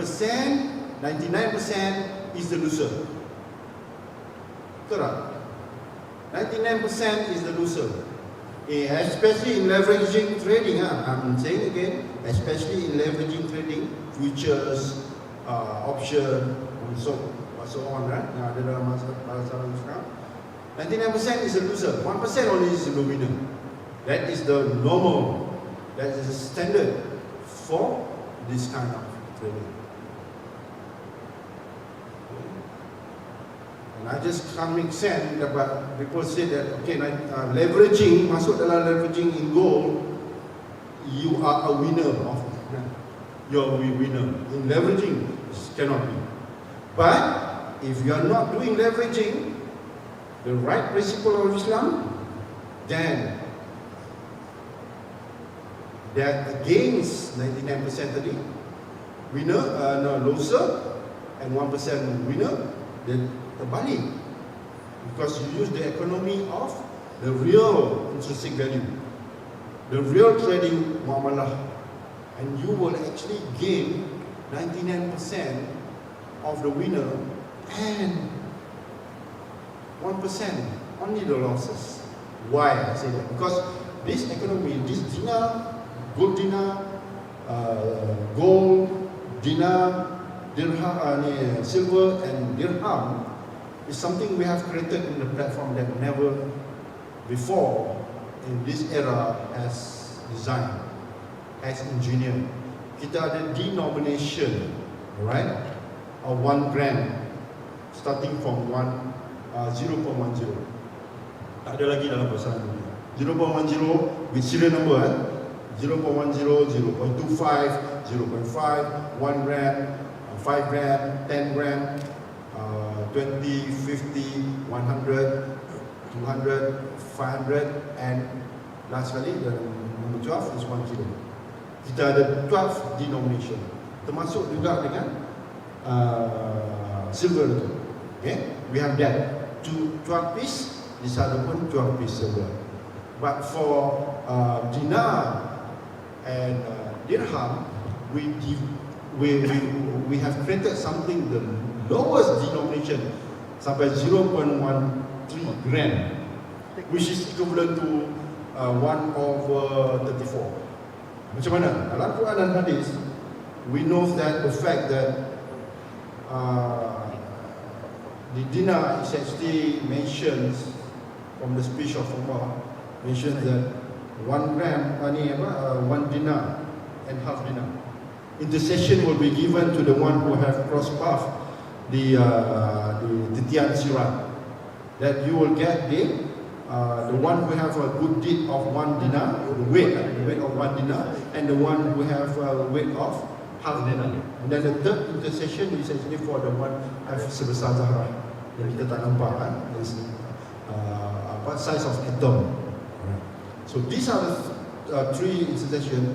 As mentioned that there's only 1 dinar and half dinar, but we have created, why 1 dinar current life you only have 1,002. Back then was like 500, 100 to 500. Now it's already 1,002. Our normal basic salary for current normal people is around 2,000. So if you buy 1 dinar, you can't process yourself to actually earn a living. 2,000 tolak 1,200 simpan dinar, macam mana nanti, betul tak? Sebab boleh, ada balance lagi 800. So what we have designed, something that you have 1 dinar, we start with 1 dinar, half dinar, okay, half dinar, and then you have you have quarter dinar, quarter dinar, 1/4. Okay, 1/8, divided every 2, divided by 2. 1/8 and 1/16 and 1/32, which is the lowest is 0.13. Sebesar tudung pen saja. Kecil lagi pada tudung pen. Very small. I have designed and I have physically, and that physical is actually recorded as a serial number. These are the things that never been designed in the current era. I have designed that, and including the dirham also been architect to the level until 1/32, the smallest one. Alright, so berapa sen dia, kita boleh bayar pakai sen je. So these are the system that we have created for the subscriber to use the system to avoid the inflation. Contoh, example, we have made a prototype, right? We have first in time, we have paid our team member, our employees dalam Al-Ebreiz itu okay, and then all the panelists kita dah bayar pakai gold. We pay them by gold. Gaji salary setiap bulan dapat by gold. Kan? They got paid by gold. Our Shari'ah principle, our Shari'ah punya siapa nama ni? Shari'ah advisory board panel also been paid by gold. When they paid by gold, contoh, ambil the contoh. Sekarang ni gaji katalah 2,500. Dia punya gaji lah seseorang. Kita dapat bayar pakai gold 10 gram. Pada hakikatnya price sekarang ni adalah 2,500. Betul? Okay? 2,500, price sekarang ni 2,250 per gram. So katalah dia masuk hari ni, dia ada token dia tu, dia beli gold. Dia beli gold pada ketika tu, kita bagi token dia masih beli gold dapat 2,500, dan 2,500 tu dia letak sekejap. Selalunya hari Jumaat lah akan make the difference. Every Friday, and especially in non-Panvero time, first Friday of the month will actually make some difference of the market. Sama ada dia jatuh ataupun dia naik. But this is not but the trend is where when the market goes up, baru ni naik 284. 284 times 10 lot, 10 unit lah, 10 gram. You already gain 300 lah. Betul? So gaji pada bulan ni you dapat dah daripada 2,500 jadi 2,800. Itu baru hari ni. Sekejap ni. Hujung tahun ni tak. Dan pasti dia paling rendah pun 300. Right? And then after that, next year, setelah pergi 2,324, 3,225 ataupun sampai ke 350 per gram. Gaji you dalam masa setahun naik 1,000. Gaji. So, jadi kalau kita bekerja dengan manusia biasa, tempat kerja employee lain, employment yang lain, kita tak dapat macam tu kan. Kita dapat raise kenaikan pun 100, 50 100, 200 kan. But in this testimonial from our team, this is where we start that prototype, so that they will have an earning of living and economic justice, tak ada inflation. Without inflation. And the system is actually, the current system that we have designed is something that I have seen a lot of trading platform, gold trading platform in the market, in local and abroad. I said that's not far away from what I have designed. It's far away from what I have designed. Because why? I have learned from the best from FXCM back then. Okay? I have learned from the best where the system that we have, the best trading platform in the world, was being nominated award by the FXCM. 2 decades, 20 tahun. Every year they have the best trading platform. So for us to actually come up with this system currently right now is, I can say, dalam 7 hari, within 7 days, July 1st, kita pre-launch our product. 3 days after that, I got a call from Ministry of Finance, TPM, mentioned that our product has been nominated to MCOI for the nomination of the Best Innovation Award. Right? Within 7 days, dalam 7 days kita dah dapat the Best Trading Platform Award. But nominated. I'm telling you that we have been nominated. So the product that we have currently is backed purely with the instruments that we have offered to the public. We have 4 portfolios, which is gold, silver, dinar, and dirham. 4 portfolios. And this portfolio will remain there, inshallah, where we create a marketplace soon. Okay, soon we will have a connection with all the merchants. Will actually receive our member merchants, subscriber will have the like Yayasan Restu. We are pledging with the Yayasan Restu with our CEO here, Tuan Anwar, Abu Bakar, and Latif Mirasa, our ni. Kita insyaAllah kita beli emas, ya, kita ada emas, kita boleh beli Quran membayar pakai emas. Ya? Membayar, beli Quran, bayar pakai emas. Okay? Sama ada pakai emas gold, dinar, you boleh pakai silver, dia orang boleh terima silver dengan dirham. Why? Because they have the apps. At the same time, they can receive the QR code from you guys. You beli dengan harga ni, sekarang you bayar pakai this. These are the method that I believe this will defeat the current system in the moment. And with that, the dinar and dirham is actually an intrinsic value for the Muslim society. But for any other race, okay, nation of Malaysia, they will usually use gold or silver. Okay, gold or silver, because these are the things that we have created for them. Okay. And then for us to bring the value of the system to be traded, I will bring this platform into the next presentation, right?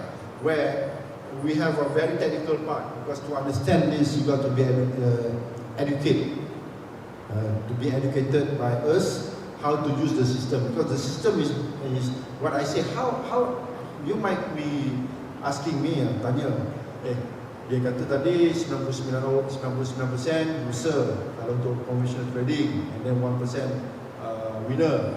But now what I have created, apa yang Al-Ebreiz dah create dengan semua pakar-pakar ni, pakar-pakar ekonomi, kita dah create 99% winner instead of 1%. Okay, I tanya, mesti soalan tu timbul, betul tak? Macam mana boleh sana losses, sini boleh win? Dalam pandangan everyone, the audience yang live audience, I would like to say, cuba fikir sejenak, pejam mata, masuk akal tak? Kalau kita pakai current life sekarang, life punya monetary system, masuk akal tak? Tak masuk akal. But if you look at the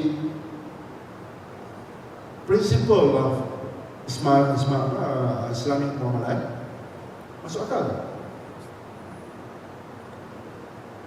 Macam mana nak buat? Tengah 150-50 tu kan, kita faham Islam tapi kita tak faham dengan sistem. This is the rahsia sistem kewangan Islam yang belum, and most of everyone is actually a sleeping cell. You guys sebenarnya dah tahu prinsip of Islam, but you guys tak sedar how the system work. And our job is to wake you up, the sleeping cell yang ilmu yang you ada. Actually like this, okay, what we have created is like this.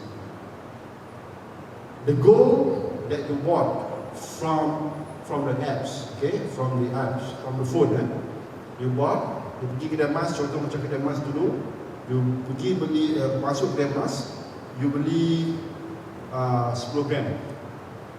Dia minta apa? Dia minta IC, right? Minta IC, dia bagi keluar receipt, dia check apa semua, bersih apa semua, dia bagi kat you. Betul? Itu hari ni you beli harga 250. Duduk minggu depan, when come to next week, what you do? Harga naik 280 tu contoh katalah ambil 300. Masuk 300, harga dah naik. Dan majority of them will actually go and sell the gold back and gain berapa? 500 lah. Right? They gain 500 for that 1 or 2 weeks punya reserve gold yang dia beli tu.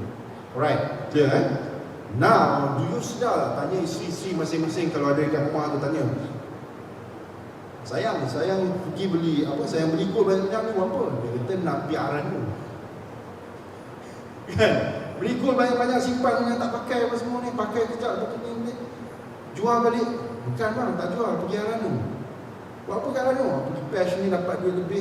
This is the system that currently on normal people in the public that they are doing that, and also most of the Aranu knows that this system is actually being circulated, been practiced around the community currently right now. So meaning to say, every time you bought, you buat katalah contohlah kita kecil tak apalah yang pakai gelang tangan apa semua ni. Tapi yang mai bawa macam berat dia 1 kilo ni macam mana? Setiap kali cukup ni you got to bring that 1 kilo to Aranu or pajak gadai to AGCB. Kan? Then you get again ataupun you jual tu macam mana? Betul? Come on guys. We have created a system that you defeat this current, tak payah nak bawa. Dia bawa 1 kilo tu. Yang tak tahu tak apalah. Katalah you bisik kawan sebelah rumah. Orang sebelah tahu, dia cakap ni. Lepas tu sembang pula kat kedai kopi. Kalau kedai kopi pula sembang pula kat tepi jalan. Tepi jalan pula ada orang lalu yang kaki, faham lah. Dengar, oh dia tak M dah rumah ni. Dia nak keluar buat 1 kilo. Faham tak? Benda tu boleh berlaku. Yang baru ni kita tengok, yang tahun lepas, apa yang berlaku? Satu kereta kena blok satu depan belakang atas highway, bawa keluar parang, dia pun ambil gold. Betul? Last year punya kisah kan.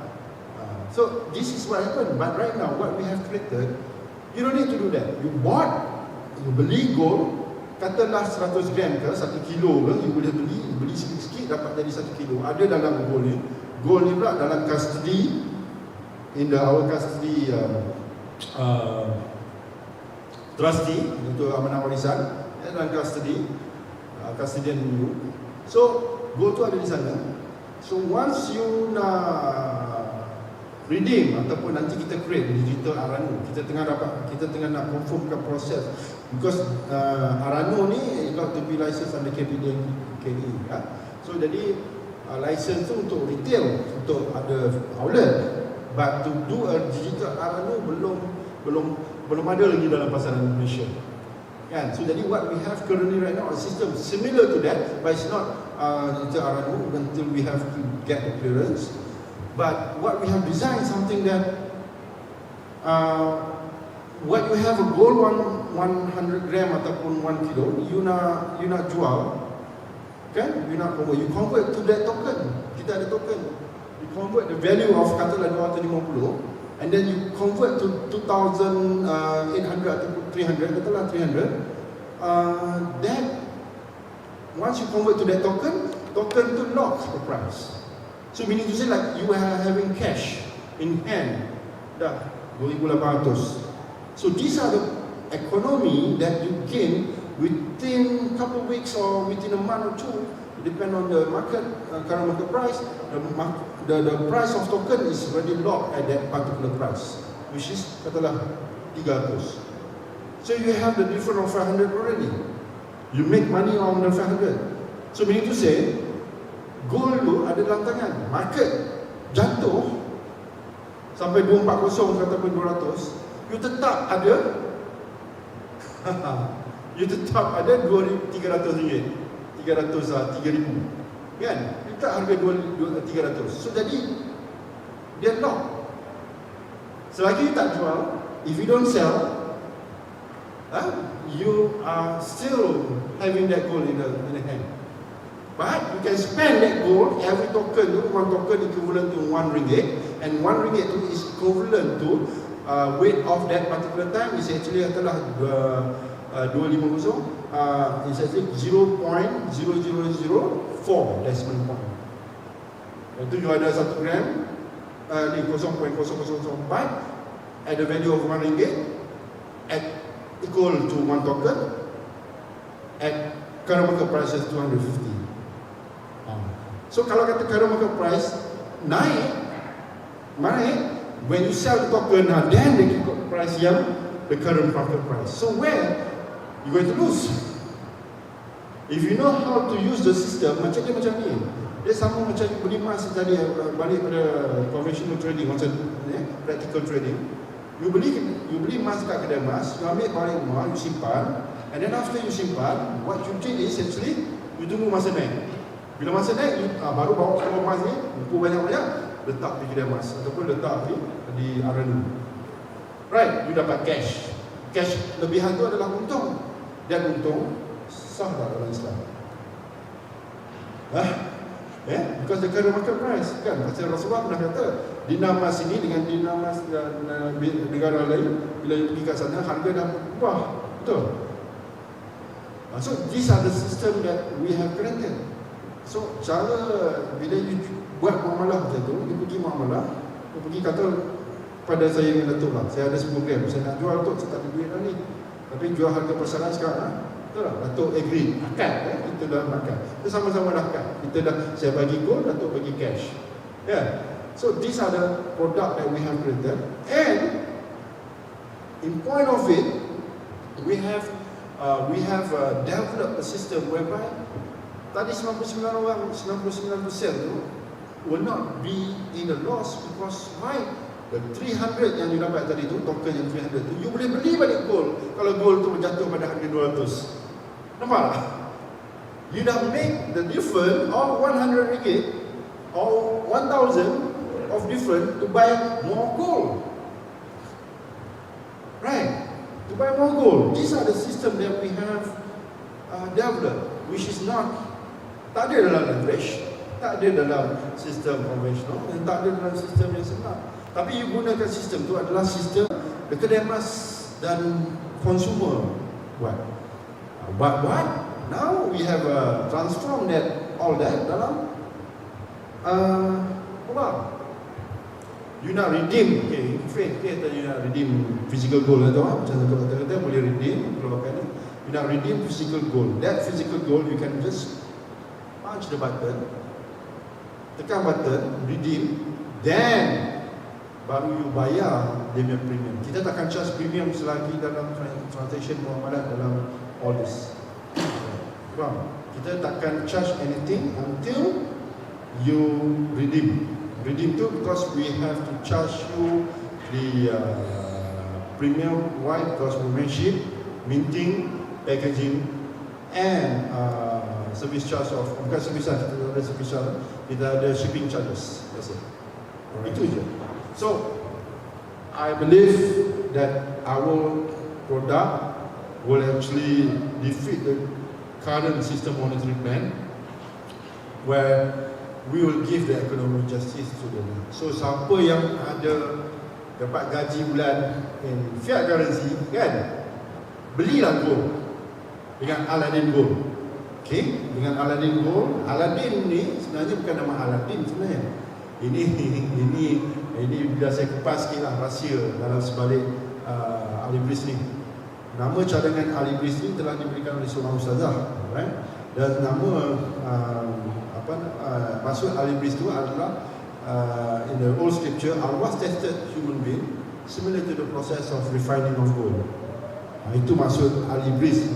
Process of shining tu, dia ada banyak mat, ada banyak pasir, right? Itu proses dia sampai nak dapat, ni kena ada proses tu dulu, right? Sebelum dapat shining. Dan nama Aladdin ni sebenarnya adalah Al-Adin yang telah dinamakan oleh Profesor Dato' Ahmad Kamil, sahabat saya. Dia telah memberi idea menggunakan nama sistem platform ni adalah Al-Adin, atas agama hukum. Di atas agama. So jadi why kita berlandaskan kita punya ekonomi Islam yang sebenar, dan kita bongkar rahsia kewangan Islam sebenar, dan kita provide to the nation, to the subscriber, di platform yang sebenar. Di situ tak ada fitnah. There will be no fitnah, because why?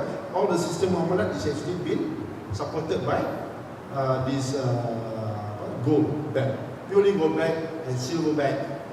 Okay, bukan bare silver bag ada beruang silver bag tu kan, tapi kita ada silver bag betul-betul gold silver. So thank you Thank you so much for your presentation and your elaboration. So we would like to conclude the whole ceremony by our guests in virtual platforms withdrawing right now, and they are looking forward for the next forum and agenda along with MMJ, SRS2 and also BBC. So we have information which we would like to officially invite BBC over to the platform, and we are looking forward for this to be on as soon as possible basis. So for this, we would like to conclude the whole ceremony. So for the rest of you guys which is on view, we have make it trending over 2 hours with the current view of 1,900 without drops. So yes, thank you so much TikTok Office Asia, Metaverse Malaysia, thank you so much for joining us. Google Workspace, thank you for joining us, and we will see you guys again on the next segment. Thank you. Assalamualaikum. Annyeong guys. Annyeong. 1999 eh? Tahun 2009 eh?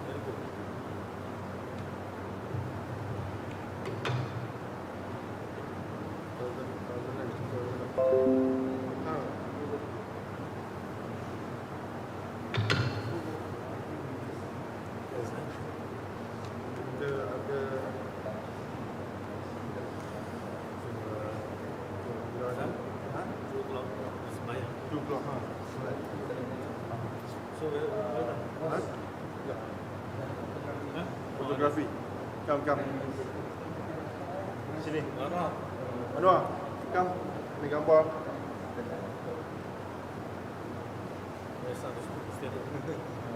Tak ada. Come, semua big boys. Come. Semua. Ada Jim. Tu aja ke toilet tadi.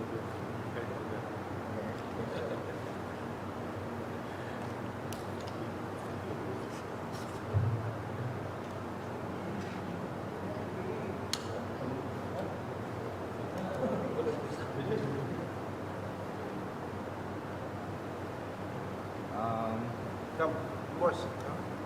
Masuk lah. Di depan ni. Belah sana pula. Okey, cantik. Tu, masuk sana. Okey, macam tu. Okay. Alright. Dari sini. Okey. Jadi betul.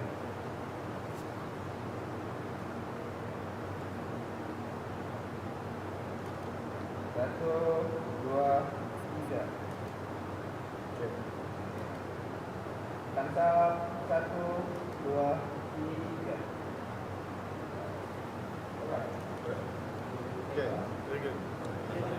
Very good. Thank you. Jangan halal defender, ubah filter betul. Okay, thank you sir.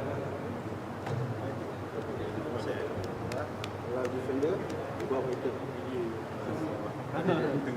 Okay. Dia ambil gambar. Thank you. Terima kasih.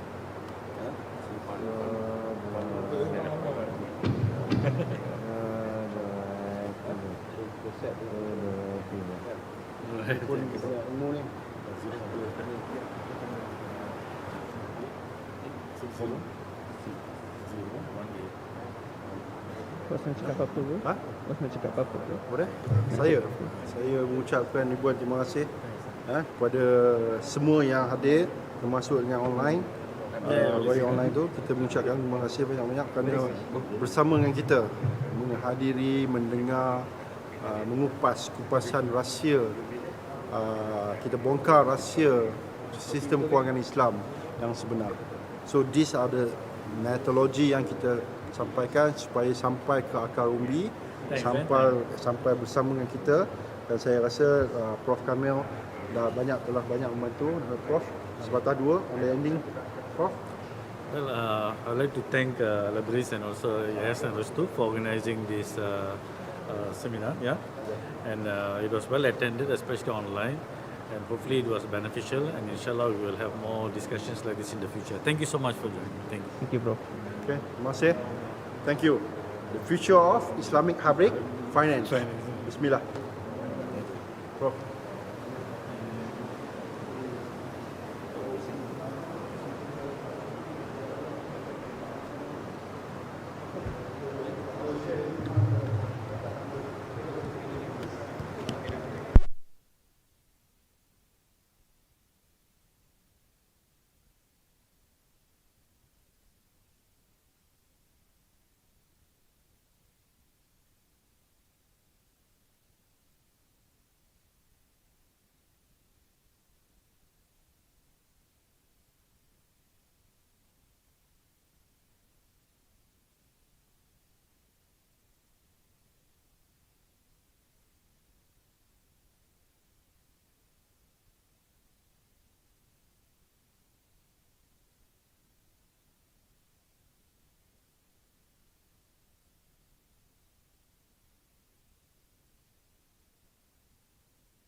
Atau Prof, lagi satu last.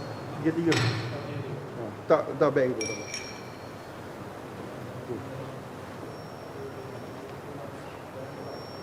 Okay. Saya mengucapkan terima kasih. Ambil ni. Ambil mic ni.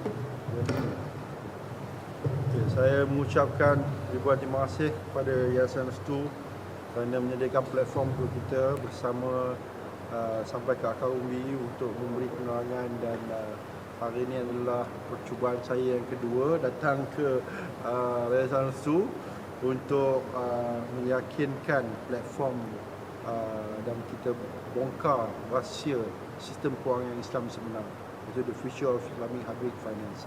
So silakan sepatah dua kata daripada sahabat saya, Tuan Anwar.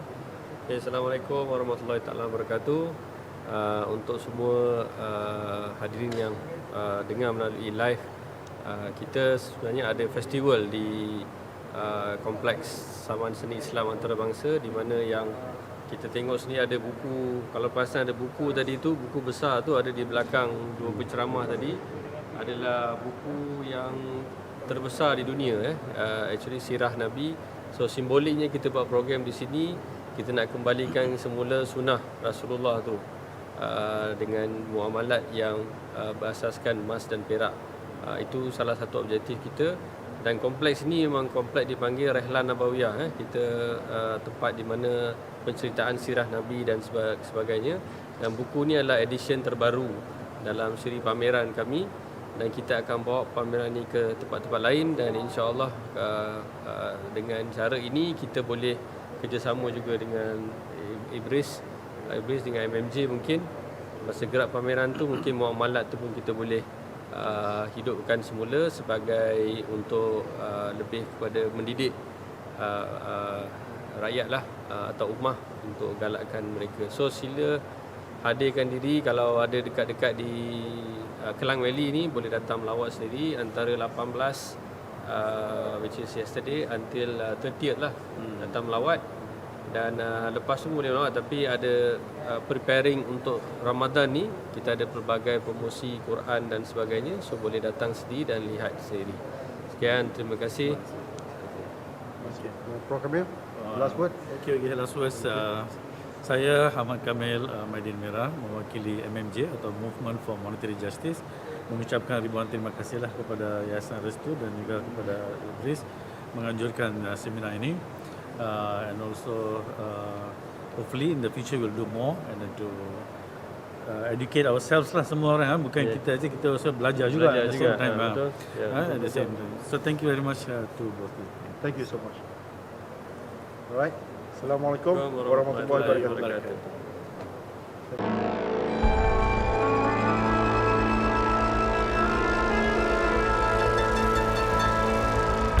Welcome to Al-Ebreiz, the purest gold.